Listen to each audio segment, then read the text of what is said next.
Mis hermanos, estamos en el contexto donde Pablo fue preso en Jerusalén y hoy vamos a ver este pasaje que sería la segunda ocasión donde se nos cuenta el testimonio de Pablo en el libro de Hechos. Hay tres oportunidades donde el libro de Hechos nos narra la conversión de Pablo. Una en el capítulo 9, la segunda, que es la que vamos a leer, y la siguiente es cuando Pablo está dando testimonio ante el rey Agripa. Yo dividí este pasaje para ver 5 facetas de Pablo que van a ser muy interesantes y de las cuales vamos a aprender en este contexto. Primero vamos a ver a Pablo como el defensor de la fe. Segundo, vamos a ver al Pablo incrédulo, perseguidor. Tercero, vamos a ver al Pablo convertido. Cuarto, vamos a ver a Pablo siendo rechazado, así como Cristo fue rechazado. Y quinto, vamos a ver la comisión que Pablo recibe de predicar el Evangelio.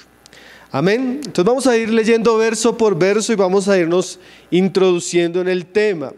Ahí es cuando Pablo es arrestado gracias a la providencia de Dios por el tribuno romano. Y este impide que los judíos maten a Pablo, porque esa era la intención de los judíos.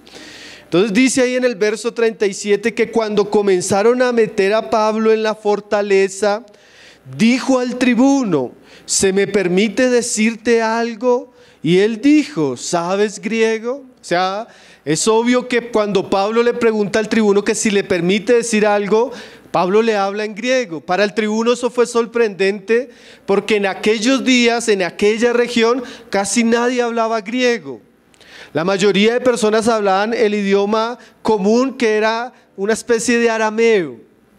Entonces cuando el tribuno escucha hablar a Pablo griego, se sorprende de que la turba lo quiera apedrear, porque quienes hablan griego generalmente eran los intelectuales o los romanos en aquella época. Entonces Pablo le responde, ahí en el verso 38, el tribuno le sigue preguntando, ¿no eres tú aquel egipcio que se levantó una sedición antes de estos días y sacó al desierto los 4,000 sicarios? Las otras personas que acostumbraban a hablar griego en esa época eran los egipcios. Entonces habías pasado unos años donde un falso profeta egipcio había levantado una especie de grupo con una ambición religiosa y política que se les conocía como los sicarios, el egipcio y los sicarios. Ahora el tribuno le pregunta a Pablo si era ese personaje. Pablo le responde, dice el 39. Entonces dijo Pablo: yo de cierto soy hombre judío de Tarso, ciudadano de una ciudad no insignificante de Sicilia, pero te ruego que me permitas hablar al pueblo. Entonces Pablo le explica al soldado romano por qué él sabía hablar griego. En realidad, aunque Pablo era judío, Pablo había nacido en una ciudad llamada Tarso de Cilicia, y esa ciudad, como Atenas o Alejandría, era una ciudad que era conocida por su amplia cultura. Habían unas de las ciudades más importantes, estaban en Tarso. Entonces Pablo, como lo sabemos por los otros pasajes de la Biblia, Pablo era una especie de hombre políglota. Pablo era un hombre intelectualmente, alguien muy inteligente, sabía varios idiomas y él había sido criado en 2 culturas, con la influencia de la cultura griega en Tarso y toda la educación que posiblemente recibió allí, y también había sido criado con una fuerte tradición religiosa judía. Pero Pablo le dice eso para explicarle al tribuno por qué hablaba griego. Entonces, ahí en el verso 39, el tribuno le permite hablar. Dice: pero te ruego que me permitas hablar al pueblo. Y aquí es donde comenzamos a ver esa primera faceta de Pablo, que es muy interesante en este contexto, que es la faceta de Pablo presentando defensa de su fe, Pablo dando testimonio, Pablo como apologeta. Ahora, hermanos, es fácil a veces dar testimonio de nuestra fe en ciertos ambientes, pero que recuerde que Pablo está siendo sacado del templo, casi apedreado, lleno seguramente de golpes, de heridas, posiblemente hasta sangrando, pero Pablo, en vez de preocuparse por su seguridad, Pablo quiere dar testimonio delante de la multitud. Y eso ya comienza a ser muy interesante, hermanos, porque ya el Espíritu Santo le venía hablando a Pablo de esta situación, que él venía a Jerusalén y él iba a pasar por estas pruebas. Ahora nosotros sabemos que Pablo venía con mucha firmeza, pero ¿cuál sería la oración de Pablo? Señor, resguarda mi vida. Señor, evita que yo muera en el templo. Señor, evita que tal vez yo pase por la cárcel. ¿Cuál sería la oración de Pablo? Si Pablo decía que él estaba dispuesto a ir a Jerusalén con tal de dar testimonio del Evangelio de Jesucristo. Entonces hay algo bien interesante aquí, hermanos. Yo pienso que Pablo recordaba la vez que Esteban dio testimonio delante de los judíos y del Sanedrín, y el impacto que ese testimonio, ese discurso trajo sobre la vida de Pablo. Yo me imagino a Pablo orando y en Jerusalén todos esos días: Señor, que en el momento que me vayan a tomar, que en el momento que me vayan a prender, tú me des la oportunidad de predicarles. Tú me des la oportunidad de evangelizarles, Señor. Que yo pueda presentar defensa de mi fe. Dame las palabras, dame los argumentos, Señor. Dame, ¿qué quieres que yo le hable, Señor? Prepárame para que en ese momento no tenga miedo. Prepárame para que en ese momento las palabras fluyan abundantemente, con poder, con unción, con sabiduría, Señor. No me dejes quedar callado, Señor. Es interesante, hermanos, ver a Pablo en semejante situación con el deseo de presentar defensa de su fe. Y eso era lo que Pedro decía en su primera carta. Pedro decía que cuando estemos padeciendo como cristianos, no nos amedrentemos, ni tengamos temor delante de ellos, sino que preparemos nuestros corazones para presentar defensa de nuestra fe con mansedumbre y reverencia. Entonces yo imagino a Pablo, porque Pedro da la instrucción, yo imagino a Pablo llegando a Jerusalén y preparando su corazón. Señor, me esperan tribulaciones, pero dame la oportunidad de predicar, dame la oportunidad de hablarles. Y él mismo le insiste al tribuno: déjame hablar. ¿Qué hombre en esa situación querría dar testimonio, hermanos? ¿Qué hombre en esa situación querría presentar defensa de su fe? Bueno, un hombre como Pablo, un hombre lleno de convicciones, un hombre que está interesado en que el nombre de Jesús sea conocido, y también un hombre que ama profundamente a estas personas que lo están persiguiendo. La carta de Romanos nos dice que Pablo estaría dispuesto a ser maldecido con tal de que sus hermanos los judíos pudieran convertirse al evangelio. Entonces comenzamos a ver esta primera faceta en este pasaje, donde no es una universidad donde la persona tiene que dar testimonio en la clase, o no es a su vecino o a su familiar o en el ambiente laboral que se presentó una oportunidad. No, es en un ambiente lleno de enemigos hostiles. Pero mire el valor, hermanos, mire la osadía, y eso de verdad que nos debería dar a nosotros ese impulso para hablar a veces que nos falta. Pablo es un ejemplo, ¿no, hermanos? De osadía, de fe, de valor, de convicción. Pablo, aún en ese momento tan difícil, Pablo va adelante y Pablo va a dar testimonio de su fe. Hermanos, recuerde, a veces los momentos más difíciles tal vez son oportunidades que el Señor nos está dando para predicar su evangelio.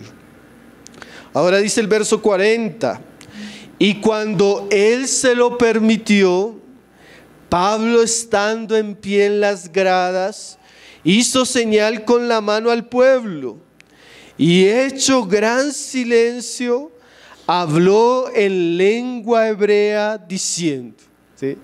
Ahora Pablo pasa a hablar griego con el romano, ahora va a dirigirse a los judíos y ahora va a hablarles en la lengua que ellos conocían. Seguramente esto captó más la atención de la multitud. Y ahora Pablo nos va a comenzar a contar su vida antes de Cristo.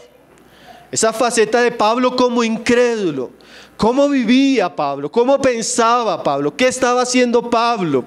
Y eso es muy interesante porque lo que era Pablo era lo que estaban haciendo todos estos hombres.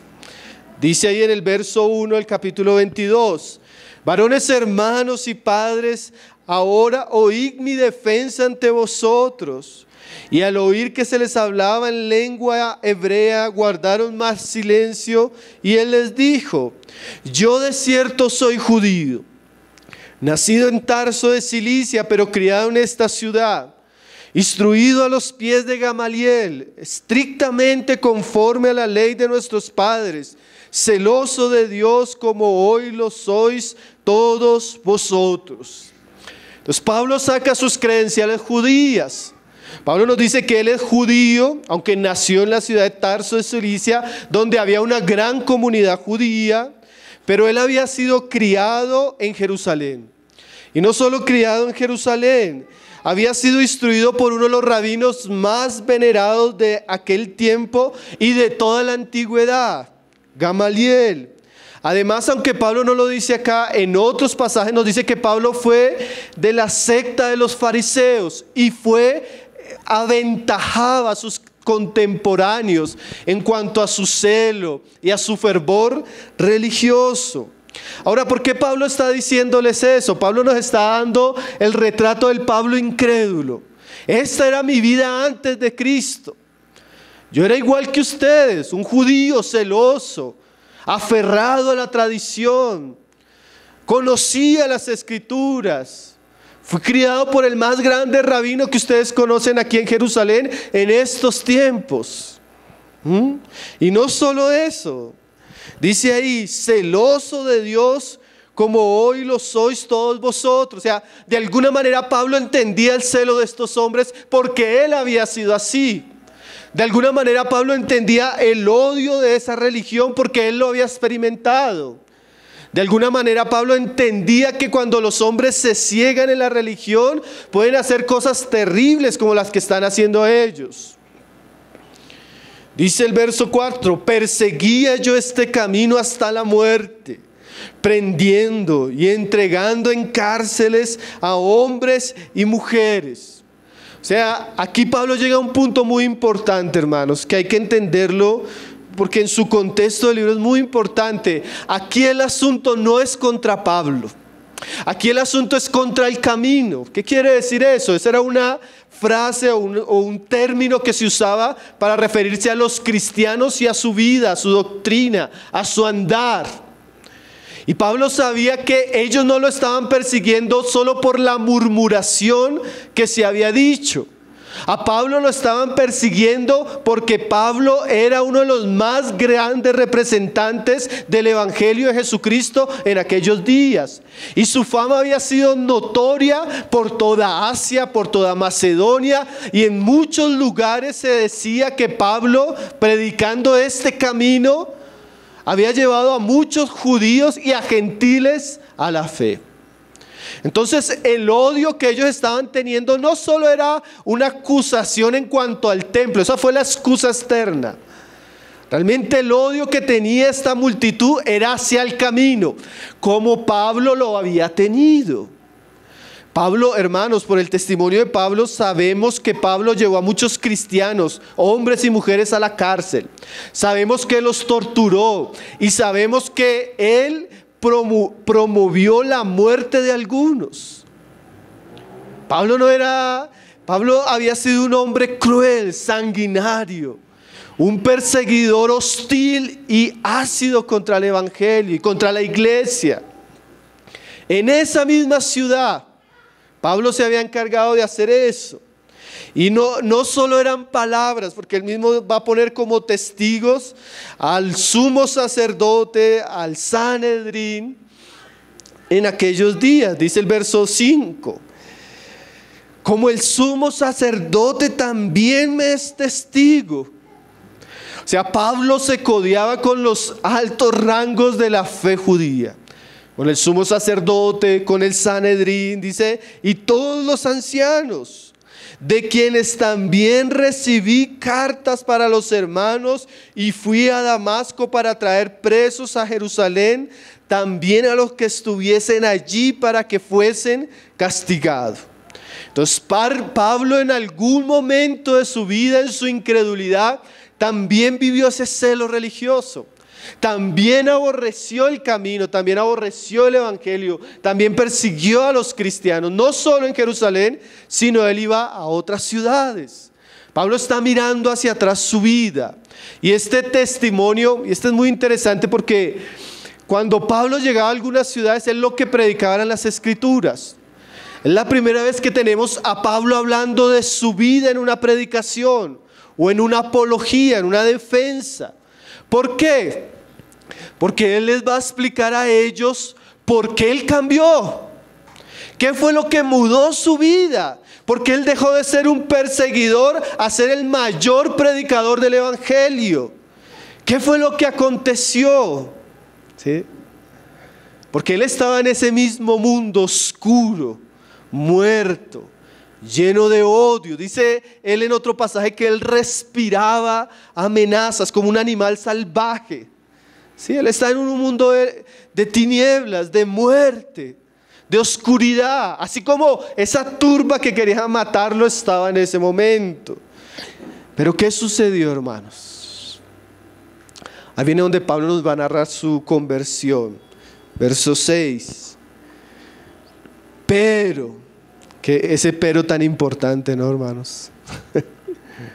Ese pero, hermanos, la conversión de Pablo, algunos comentaristas han dicho en el libro de Hechos que la conversión del apóstol Pablo es como una bisagra, donde el evangelio pasa a ser un mensaje prácticamente exclusivo de los judíos, a ser una bisagra que abre la puerta del evangelio al mundo gentil. De aquí en adelante, cuando Pablo se convierte, hermanos, el evangelio coge como un trampolín y comienza a llegar a un mundo al cual nunca había llegado. Entonces la conversión de Pablo es tan importante y comienza con un pero. A pesar de todo lo que era y lo que estaba haciendo Pablo, miren lo que dice ahí. Pero aconteció que yendo yo, al llegar cerca de Damasco, como a mediodía, de repente me rodeó mucha luz del cielo y caí al suelo y oí una voz que me decía: Saulo, Saulo, ¿por qué me persigues?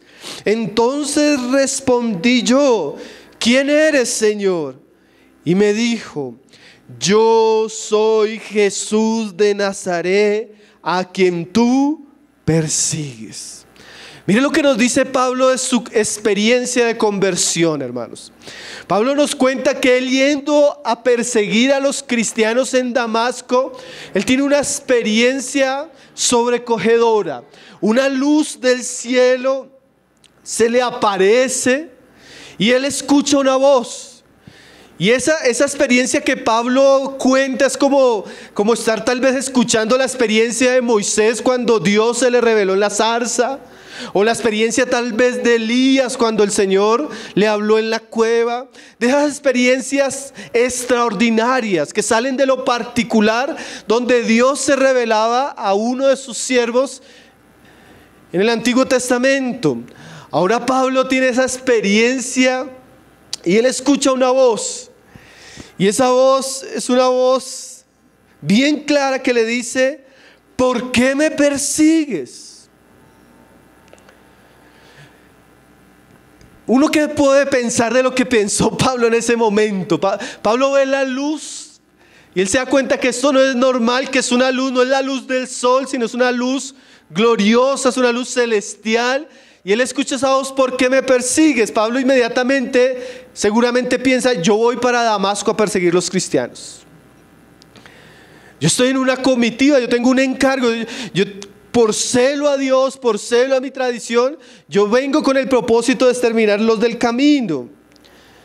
Y Pablo pregunta, yo entonces respondí, ¿quién eres, Señor? Y me dijo, yo soy Jesús de Nazaret, a quien tú persigues. Ahora, hermanos, la respuesta debió haber sido más impresionante, ¿no? Yo soy Jesús de Nazaret. Piense, hermanos, que Pablo no era una persona ignorante en cuanto al camino. Pablo había escuchado un discurso tremendo de Esteban, donde Esteban a través de todo el Antiguo Testamento vinculó las profecías y el cumplimiento de esas profecías a Jesús el Cristo. Esteban había dicho que Jesús había muerto, que había resucitado y que ahora ellos como judíos estaban resistiendo la obra del Espíritu Santo. Ahora no solo pensemos en Esteban. ¿Cuántos cristianos que seguramente Pablo llevó a la cárcel que le decían a Pablo, Pablo, estás equivocado? Jesús es el Cristo, nosotros lo vimos morir, nosotros lo vimos resucitar, en Él se cumplen todas las promesas de las Escrituras. Pablo, ¿conoces las Escrituras?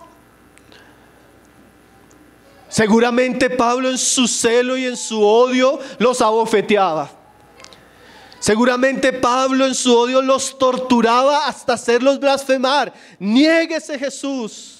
Blasfeme ese Jesús, reconozca que está en un engaño. Imagine todas las personas que Pablo debió haber torturado, todas las personas que Pablo debió haber carcelado, todas las personas a las que Pablo tal vez presionó para que murieran por esa fe. Y ahora él se da cuenta que esta visión gloriosa celestial le responde con las palabras, yo soy Jesús. No era necesario decirle más, hermano. Para Pablo eso era impactante. Para Pablo eso era entender que todo lo que había dicho Esteban y todo lo que estaban enseñando los cristianos era verdad. Que realmente Jesús era el Hijo de Dios. Que realmente había resucitado. Que realmente estaba glorificado. Que realmente la iglesia era ese pueblo que estaba siguiéndole fielmente.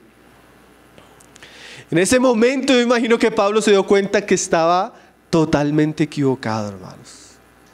Imagínense el cargo de conciencia, la acusación, la culpabilidad de todo lo que estaba haciendo y de todo lo que iba a hacer.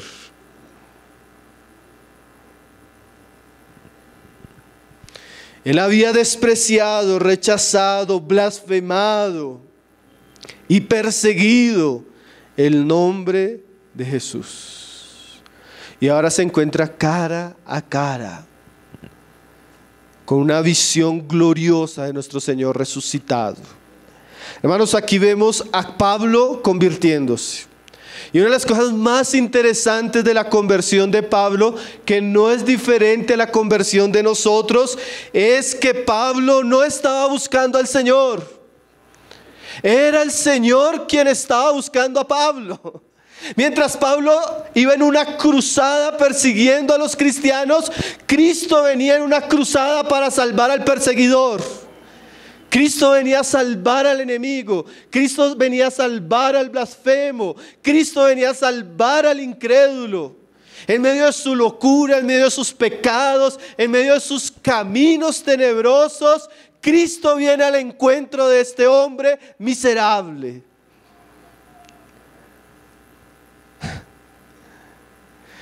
Pablo le está diciendo a los judíos, yo era igual que ustedes hasta que me encontré con Cristo. No, mejor dicho, hasta que Él me encontró. Yo también les perseguía, yo también les odiaba, hasta que le vi realmente. Él es real, es el Señor de la gloria. Su voz es poderosa, temeraria.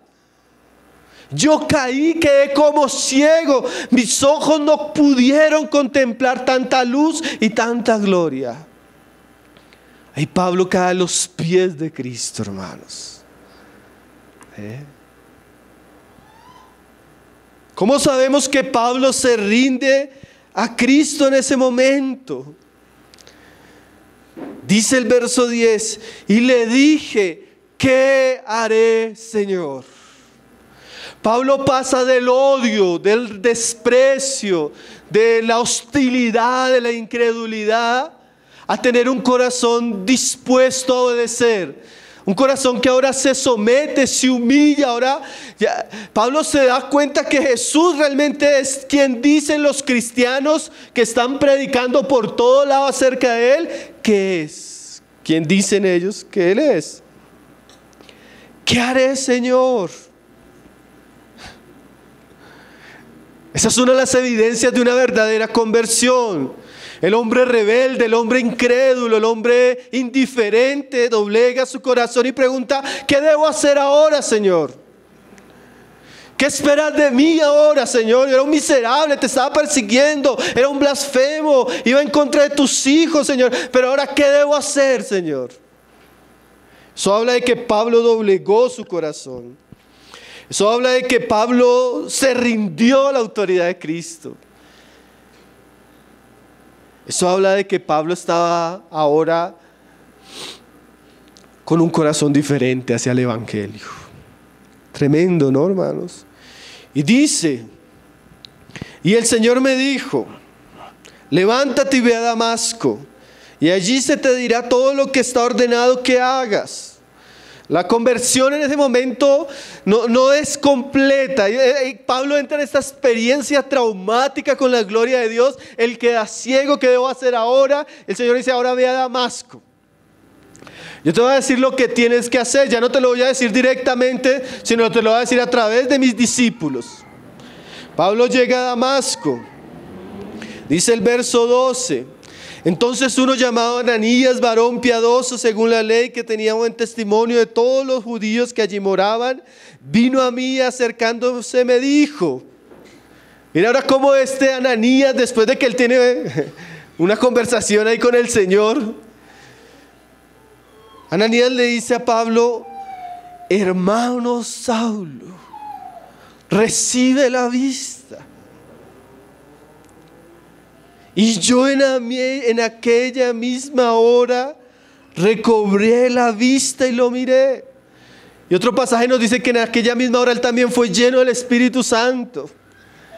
En aquel momento las palabras de Ananías le devolvieron la vista a Pablo, hermanos. Eso era muy diciente, ¿no? Eso era una confirmación de que Ananías venía de parte del Señor.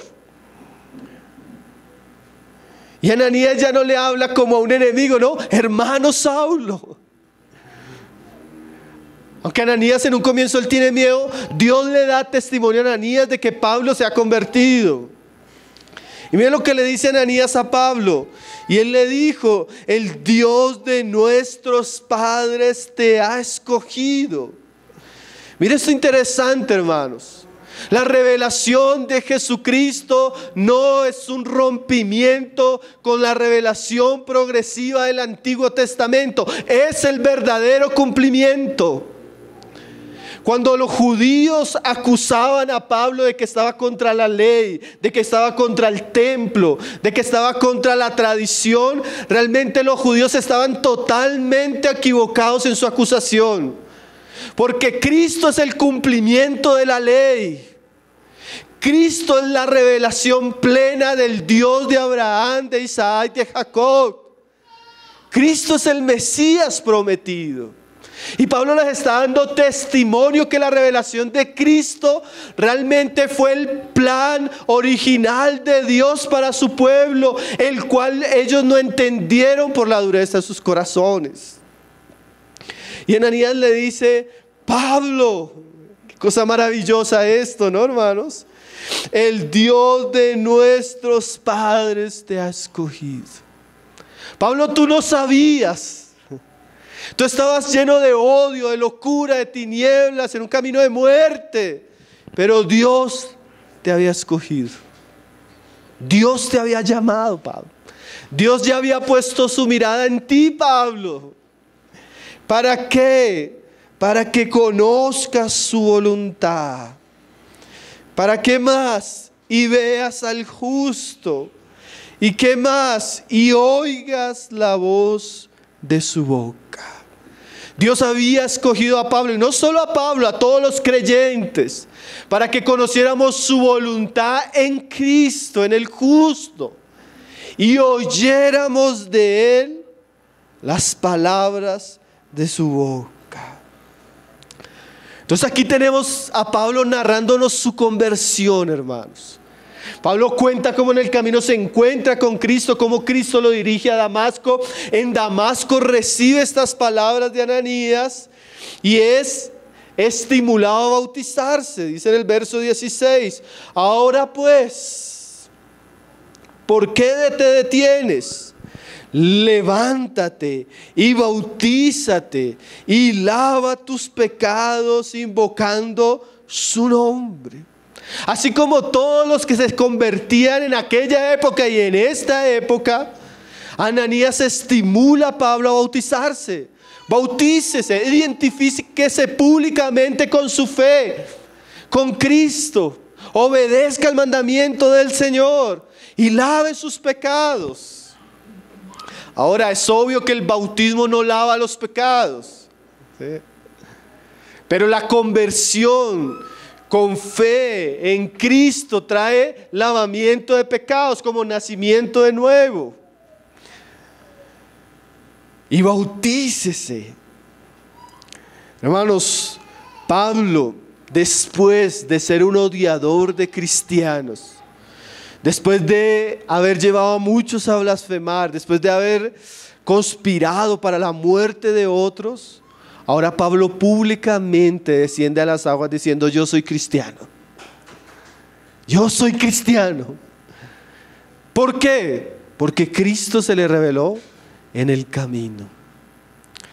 Entonces, Pablo está basando su defensa primero en lo que era antes. Segundo, lo que lo cambió.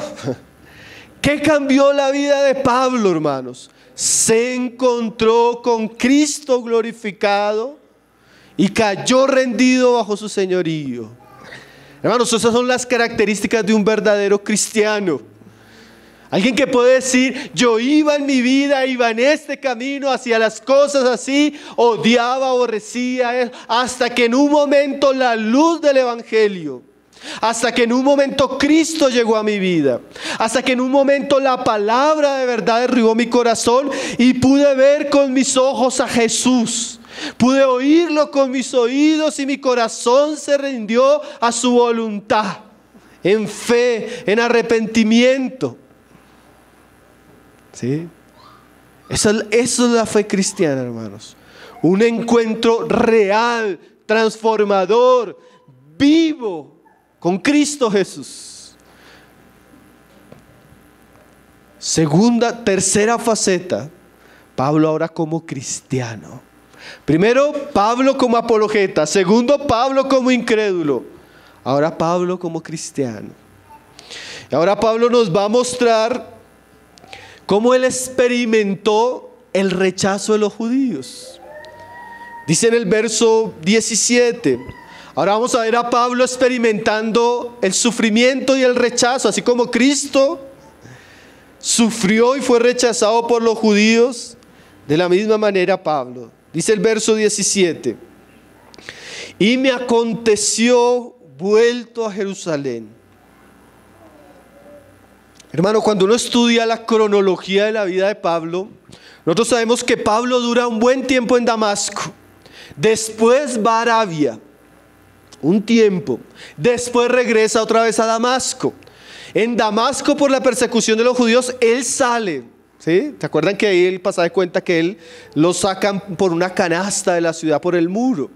Él va a Jerusalén. ¿Se acuerdan que los hermanos en Jerusalén no lo querían recibir? Entonces ahí Bernabé lo presenta. Y estando en la iglesia de Jerusalén, Pablo comienza a predicarle a los judíos en Jerusalén. Y una de las líneas de la sinagoga de los judíos comienza a conspirar para matarlo. O sea, han pasado hartas cosas, pero Pablo se dirige inmediatamente a una experiencia que él tiene en esa época en el templo. Y dice: y me aconteció, vuelto a Jerusalén, que orando en el templo me sobrevino un éxtasis. O sea, Pablo tuvo una experiencia sobrenatural. Así como cuando Pedro tuvo ese éxtasis que vio ese lienzo, Pablo también tuvo una visión o una experiencia así en el templo. ¿Qué fue lo que le sucedió? Verso 18. Y le vi, hablando de Jesús, que me decía: date prisa y sal prontamente de Jerusalén, porque no recibirán tu testimonio acerca de mí. Ahora, hermanos, Pablo hubiera podido contar muchas más cosas de su vida, pero ¿por qué se remonta a esa situación? Pablo va a mostrar que la raíz del rechazo de los judíos hacia él es esto: que no recibirán tu testimonio acerca de mí. Pablo fue advertido, hermanos, en aquella ocasión por Cristo mismo en esta visión de que su ministerio no iba a ser recibido por los judíos, de que él no iba a ser oído, de que él iba a ser odiado, perseguido por su propio pueblo. Es interesante, hermanos, cuando usted lee historia que es contemporánea a las escrituras, por ejemplo lo que habla Flavio Josefo de Santiago, el hermano de Jesús en la carne, que es el escritor de la epístola a Santiago, que vivió en Jerusalén y fue de los ancianos de la iglesia de Jerusalén. Se dice de él que los judíos le respetaban, que era un hombre tan íntegro que ni siquiera los judíos menospreciaban su testimonio ni le rechazaban lo que hablaba. De Pedro también se nos dice que fue enviado a los judíos, pero a Pablo no, hermanos. Pablo fue odiado, rechazado por los judíos. Y ya el Espíritu Santo y especialmente Cristo en esta experiencia le decía: date prisa. O sea, Pablo, sal rápido de aquí. Es interesante que el mismo que le decía hacía algunos años sal, después le decía: tienes que ir a Jerusalén, ¿no? En este momento donde Pablo está, el Espíritu era el que le decía: tienes que ir y te va a pasar y te va. Algunos 20 años atrás, 16 años atrás, el Espíritu Santo le decía: sal. Sal porque no te van a escuchar. Sal porque no te van a recibir. Sal porque tu ministerio no va a ser aquí bien acogido. Tu ministerio no va a dar fruto aquí, Pablo. Ahora, hermanos, ¿por qué? Dicen: porque no recibirán tu testimonio acerca de mí. Pablo experimentó, mis hermanos, y fue advertido por Dios de la situación de endurecimiento y del rechazo que él iba a recibir de parte de los judíos. Y Pablo mismo, él discute con el Señor. Yo dije: Señor, ellos saben que yo encarcelaba y azotaba en todas las sinagogas a los que creían en ti. Y cuando se derramaba la sangre de Esteban, tu testigo, yo mismo también estaba presente y consentía en su muerte y guardaba las ropas de los que le mataban. O sea, Pablo pensó que su experiencia iba a hacer que el corazón de sus compatriotas se abriera a las Escrituras. Y a veces uno piensa eso, ¿no, hermanos? Uno dice: no, pero es que mi testimonio ya es solo un mensaje para mi familia. O mi testimonio, mi vida, el cambio de mi vida va a hacer que mis amigos se dispongan para oír la palabra. ¿Sí? Y a veces no, hermanos. A veces, como el mismo Señor Jesús, porque tremendo, hermano, esto le sucedió al mismo Señor Jesús. Cuando el Señor va a Nazaret, las personas que le conocían, que conocían su mamá, su papá, sus hermanos, que lo vieron tal vez trabajar en la carpintería, decían: ¿quién es este, el hijo de José? ¿Acaso su hermano es fulano? ¿Acaso su hermano? Y comenzaron a llenarse de incredulidad, y el mismo Señor Jesús dijo: no hay profeta en su propia tierra. ¿Sí? Así como el Señor mismo no pudo hacer muchos milagros ni muchas cosas en Nazaret, de la misma manera Pablo no iba a poder servir en Jerusalén. Y de la misma manera que el Señor fue rechazado y perseguido, Cristo, Pablo, sería rechazado y perseguido. Pero hay otro pero bien importante ahí en el verso siguiente, hermanos, verso 21. Pero me dijo, ve, porque yo te enviaré lejos a los gentiles. Mientras Dios en un aspecto, porque también eso lo dice Apocalipsis acerca de nuestro Señor Jesucristo, Él es quien cierra puertas que nadie puede abrir, pero también es el que abre puertas que nadie puede cerrar. Aunque Dios en su soberanía y en su sabiduría le había cerrado la puerta a Pablo para predicar el evangelio entre los judíos por causa de que su testimonio no sería escuchado, el mismo Dios le iba a abrir amplias puertas a Pablo para predicar entre los gentiles. Y aquí Pablo está recibiendo esa comisión que el mismo Ananías también le había dicho: Pablo, el Señor te ha escogido para que seas testigo de Él ante muchas personas. Hermano, y sí que esto que Pablo está diciendo llegó a ser cierto. Nosotros vemos y hemos estudiado en el libro de Hechos de los Apóstoles que tal vez no se levantó en toda la historia de la iglesia un mayor evangelista y plantador de iglesias como lo fue el apóstol Pablo. Pablo plantó iglesias en la región de Galacia, la provincia de Macedonia, Acacia, Asia Menor. No solo plantó esas iglesias, las pastoreó, las estableció, conformó los presbiterios, ayudó, escribió cartas para estas iglesias que serían de gran influencia hasta el día de nosotros. Tal vez no existe ningún otro hombre, hermanos, que haya sido usado más grandemente por Dios para la predicación del evangelio en el mundo gentil que Pablo. Mientras se cerraba una puerta, hermanos, y más adelante cuando uno comienza a estudiar el libro de Romanos, especialmente el capítulo 9, 10 y 11, Pablo explica todo ese drama del endurecimiento de Israel y cómo ese endurecimiento Dios lo usa para que se abra la puerta al evangelio a los gentiles. Y la palabra corre a muchos lugares. Y Pablo está explicando eso cuando el Señor me dijo: no, sal de Jerusalén porque aquí no van a recibir mi testimonio y aquí yo te voy a enviar a los gentiles. Hasta ahí llegó la predicación, hermanos. Porque inmediatamente la turba reaccionó, dice en el verso 22, y le oyeron hasta esta palabra. Entonces alzaron la voz diciendo: quita de la tierra tal hombre, porque no conviene que viva.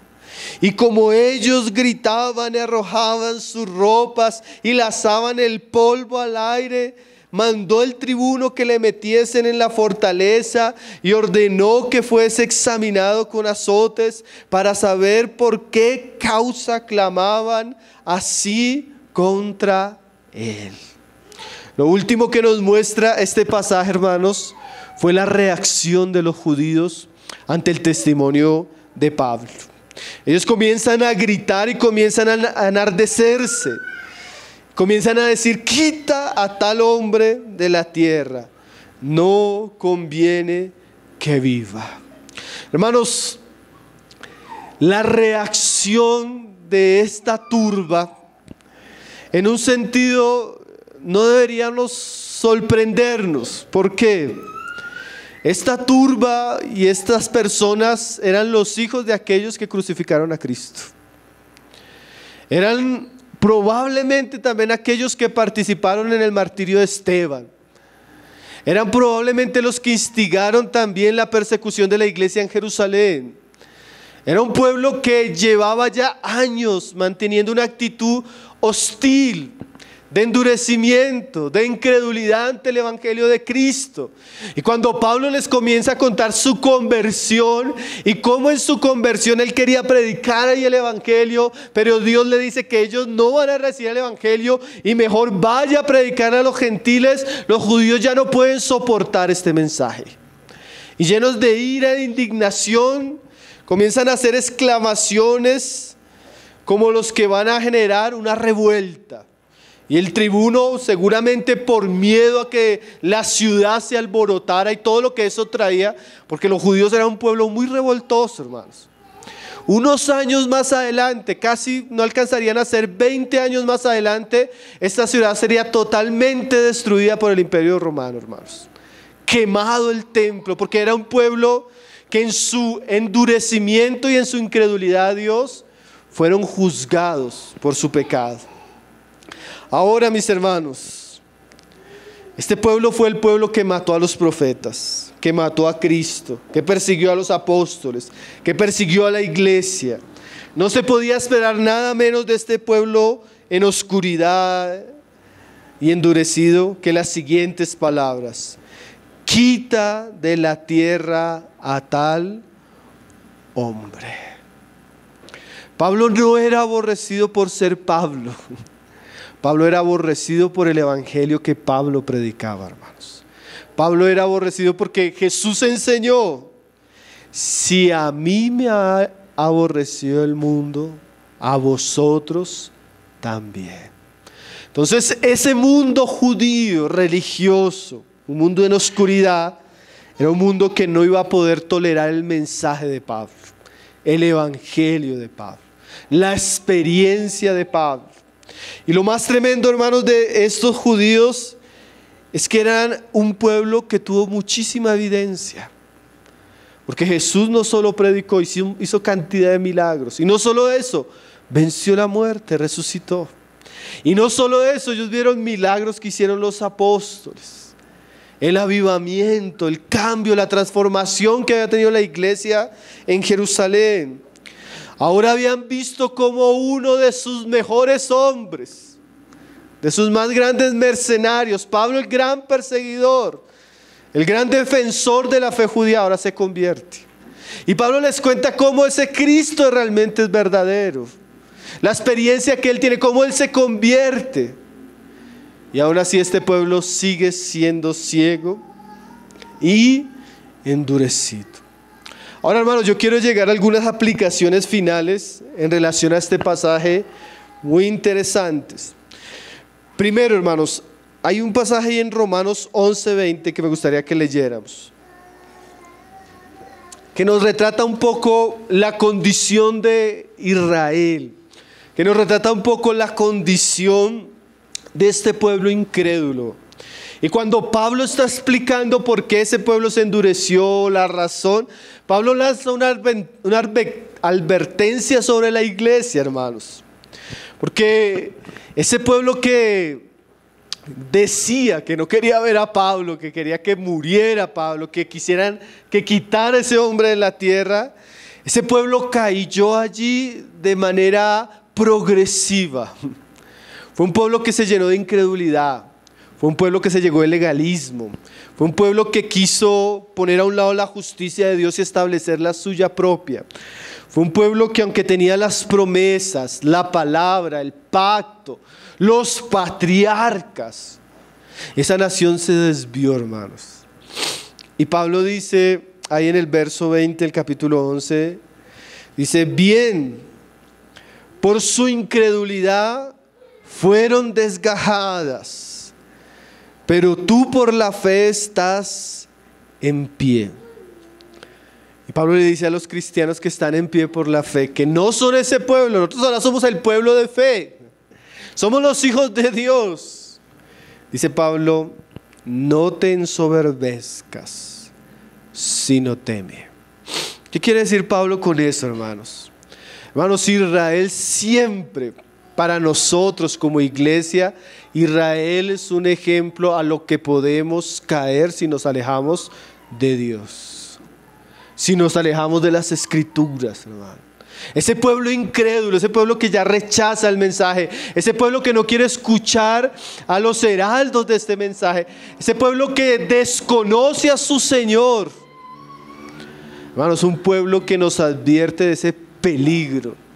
Dice Pablo, en vez de creernos más justos que ese Israel endurecido, incrédulo, impío, Pablo dice: más bien, teme. ¿Cuántos cristianos, hermanos, pueden caer en Cuán fácil es desvincularnos de la fe, hermanos. Cuán fácil es caer en la incredulidad. Cuán fácil es volver atrás. La epístola a los hebreos es una advertencia de eso, hermanos. Es Israel que rechaza. Es Israel que se amotina. Es Israel que persigue la verdad y a los predicadores. Es una advertencia a nosotros para tener cuidado, hermanos. Ahora, no solo a nosotros como iglesia, hermanos.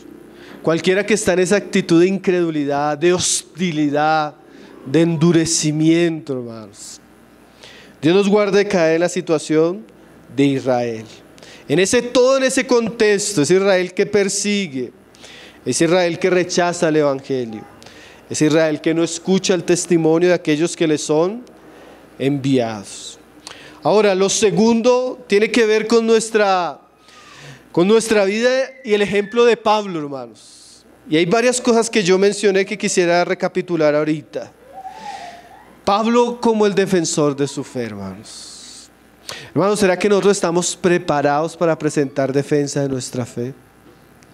Si a nosotros nos preguntaran, así sea de manera pacífica o de manera hostil, ¿por qué creemos? Podríamos responder con una experiencia genuina. ¿Por qué soy cristiano? ¿Qué significa ser cristiano? ¿Cuándo tuve mi experiencia con Cristo y cómo eso cambió para siempre mi vida? Hermanos, nosotros debemos aprender de Pablo que como cristianos nosotros somos llamados a ser luz. Nosotros somos llamados a dar testimonio. Nosotros somos llamados a hablar, aunque la gente no quiera oír, hermanos. En estos días yo estoy leyendo un libro de John Lennox, que los hermanos estaban vendiendo, de cómo dar testimonio. Un libro folleto sencillo para evangelizar. Y John Lennox dice que una de las maneras que Dios nos va a evangelizar es cuando nos pregunten. Él dice, cuando nos pregunten debemos tener respuesta acerca de nuestra fe. Pero este pasaje nos muestra que así no nos pregunten, hermanos. Nosotros deberíamos estar preparados para dar testimonio de que somos creyentes. Yo le pregunto a usted, ¿en su trabajo saben que usted es cristiano? Las personas que usted tiene bajo su responsabilidad, ¿alguna vez han escuchado la experiencia que usted tuvo con Cristo y cómo Cristo puede también darle salvación a ellos? Aprovechamos las oportunidades de enfermedad, de problemas, de dificultad que Dios permite a nuestro alrededor para que nuestra boca se abra y demos testimonio de la fe que hemos tenido. Hermanos, es un llamado para todos. Somos llamados a presentar defensa de nuestra fe ante todo aquel que demande. Dios nos puso como testigos suyos y debemos aprovechar esas oportunidades. Segundo, algo que es muy interesante, hermanos, es cómo Pablo narra su experiencia de conversión. Una experiencia dramática, única, particular. Ahora, definitivamente no todos podemos decir, no, yo iba por el camino, no, porque no ha sido nuestra experiencia. Pero todo verdadero creyente tiene una experiencia donde él cuenta lo que era antes y ahora lo que es. Yo antes era un borracho, mentiroso, parrandero, mujeriego. Le fui infiel a mi esposa, vivía en un mundo de trago, de mentiras, de problemas, de trampas. Y un día en medio de esa locura, Cristo vino a mí. Su palabra llegó a mi vida y aunque yo luché con eso y resistí eso, hubo un momento que yo me doblegué y le dije, Señor, te entrego mi vida. Y de ahí en adelante ese parrandero, ese mentiroso, ese mujeriego, ese incrédulo, ahora era un hombre de fe. Ahora me juntaba con los cristianos, ahora quería bautizarme, ahora quería dar testimonio público, ahora quería predicar. ¿Tiene usted esa experiencia como cristiano? Puede pararse y contar es lo peor, dice Miguel Núñez, lo peor que puede haber después de un incrédulo es una persona que piensa que es cristiana y no lo es. ¿Por qué yo puedo pensar que soy cristiano y no lo soy? Porque no tengo la experiencia. Es esa experiencia viva, radical, transformadora, impactante, que mata a mi viejo hombre y me da una nueva vida, un nuevo corazón, unos nuevos deseos, una nueva vida. Lo que me hace hijo de Dios fue que Cristo se le reveló de manera poderosa a Pablo, hermano. Y debemos orar para que esa sea la experiencia de aquellos a los que le estamos predicando, hermanos. Una experiencia única, transformadora. A veces uno escucha experiencias, no, yo comencé a ir a la iglesia y todo bonito y todo, pero es de Cristo, hermano. Es ese encuentro, esa transformación, es ese impacto, donde Cristo pasó a ser un desconocido o alguien que teníamos de manera muy lejana, o alguien de quien blasfemábamos, y pasó a ser el Señor y amo de nuestra vida. Y ahora queremos obedecerle con todas las dificultades y las luchas que eso tenga, pero ahora queremos obedecerle. ¿Es nuestra experiencia como la de Pablo, hermanos? Lo siguiente, hermanos, nosotros vamos a entender, así como Pablo, que Dios también tiene un propósito para nosotros. Dios no solo iba a salvar a Pablo por salvarlos. Pablo tenía un llamado, hermanos, una comisión, un lugar en el reino de Dios. Y definitivamente nosotros no nos podemos comparar con Pablo, ¿sí?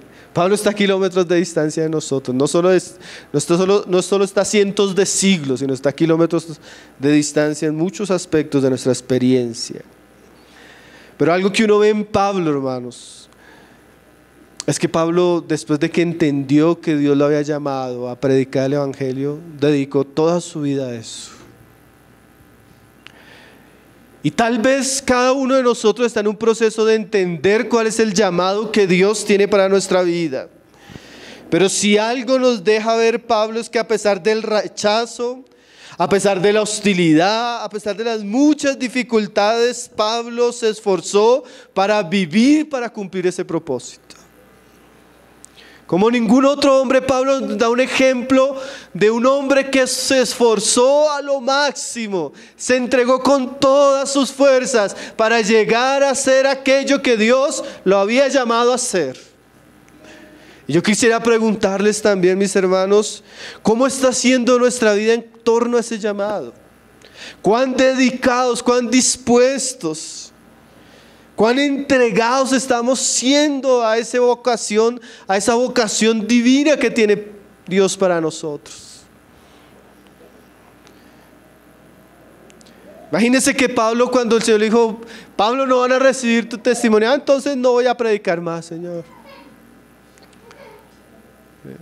Imagínense cuando Pablo le dijo, el Señor le dijo, vas a ser perseguido y vas a... entonces no voy, Señor, yo me dedico a hacer tiendas, Señor, no, más tranquilo, ¿no?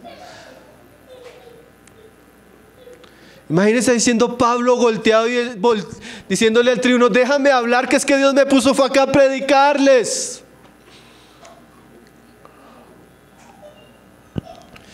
Hermanos, Pablo decía, de nada estimo mi vida para mí mismo, con tal que acabe mi carrera con gozo y el ministerio que recibí del Señor Jesús.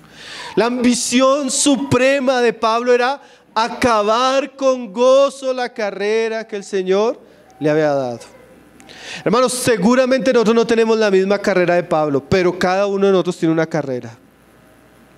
Y nuestra ambición debería ser terminar esa carrera con gozo, hermanos, y cumplir. Cuán fácilmente, hermanos, las situaciones, las dificultades, los problemas, a veces hasta nuestros mismos pecados nos desenfocan del llamamiento del Señor y terminamos dando vueltas en el desierto, distraídos, confundidos, perdidos, hermanos. Hay cristianos que uno los ve que llevan meses dando vueltas y vueltas, y a veces años dando vueltas y dando vueltas y dando vueltas en el desierto, hermanos. Dios no nos llamó para eso, hermanos. Dios tiene una meta para nosotros, y espera que nosotros, como un atleta que se enfoca y desea y se esfuerza y se abstiene con tal de cumplir ese llamamiento. Hermanos, nosotros vamos a ver, bueno, no lo vamos a ver en el libro de Hechos porque el libro de Hechos no revela eso, pero vamos a ver hasta los últimos pasajes del libro de Hechos a un Pablo totalmente comprometido con la voluntad de Dios. Y ese enfoque, esa dedicación, hermanos, es un llamado de atención para nosotros. Porque a veces comenzamos bien la carrera, pero nos desanimamos. Tuvimos una mala reunión, ya no quiero volver a la reunión. Tuve problemas en el servicio y ya no quiero servir más. Tuve una dificultad con los hermanos y ya no quiero congregarme. Caí en un pecado con el que estoy luchando y ya me siento el más miserable del mundo, ya quiero abandonar todo. ¿Será que Pablo no pecó? ¿Será que Pablo no tuvo problemas en la iglesia? ¿Será que Pablo no vivió dificultades? Las tuvo, hermanos, como todos las tenemos. Pero Pablo se levantaba y seguía, hermanos. No era así cuando leíamos, cuando lo sacaban como casi muerto de la ciudad. ¿Qué hacían los hermanos? Oraban, Pablo se levantaba y seguía. Muchas veces fue azotado, muchas veces mucha gente no le creyó, hermanos. Pero ¿saben qué otra parte, hermano? Muchos sí se convirtieron. Y así tengamos dificultades, días difíciles, épocas contrarias, hermano, Dios va a llevar a cabo su obra. Porque Dios es aquel que venció y salió a vencer. O sea, en Dios no hay derrota, hermanos. Su obra es sí y amén. Y lo que Él ha dicho que Él va a hacer, lo va a hacer. Pero necesitamos determinación y firmeza a cumplir la vocación que el Señor nos ha entregado. ¿Qué pasaje, no, hermanos? Que el Señor nos anime con la vida de Pablo, hermanos, a tener una fe, porque como dice Pablo, imítenme a mí, como yo imito a Cristo. Hay cosas de Pablo que realmente son dignas, hermanos, de ser imitadas. Vamos a orar. Padre, te damos gracias por tu palabra, Señor. Palabra siempre maravillosa, Señor. Tu palabra siempre preciosa, tu palabra siempre útil, Señor. Gracias porque tú hiciste una obra maravillosa con este hombre, Señor, que era un hombre pecador, Señor. Un hombre hostil a ti, Señor. Un hombre contradictorio, Señor. Un hombre que perseguía y rechazaba tu nombre, Señor. Pero en este hombre podemos ver el poder de tu gracia, Señor. Tu gracia que es capaz de salvar, Señor, lo vil, lo menospreciado. Tu gracia que es capaz de darle una nueva vida, Señor, a un hombre, Señor. Tu gracia que puede usar a un hombre como el mayor heraldo del evangelio en una generación, Señor. Tu gracia que puede ayudarnos a sobreponernos a todas las hostilidades, Señor, y a la enemistad de un mundo que no quiere oír tu palabra, Señor. Señor, que esa gracia que vemos en Pablo, Señor, que ese poder que operó en Pablo, Señor, que esa gracia, esa sabiduría, esa revelación que él tuvo y a la cual se aferró de ti, Señor, sea cada vez más inundando y ganando nuestros corazones, Señor, para que de la misma manera que este hombre vivió para ti, de la misma manera que este hombre te sirvió, Señor, nosotros también podamos vivir, Señor, una vida comprometida hacia ti. Nosotros también te podamos servir, Señor. Nosotros también te podamos amar, Señor. Nosotros también te podamos buscar, Señor.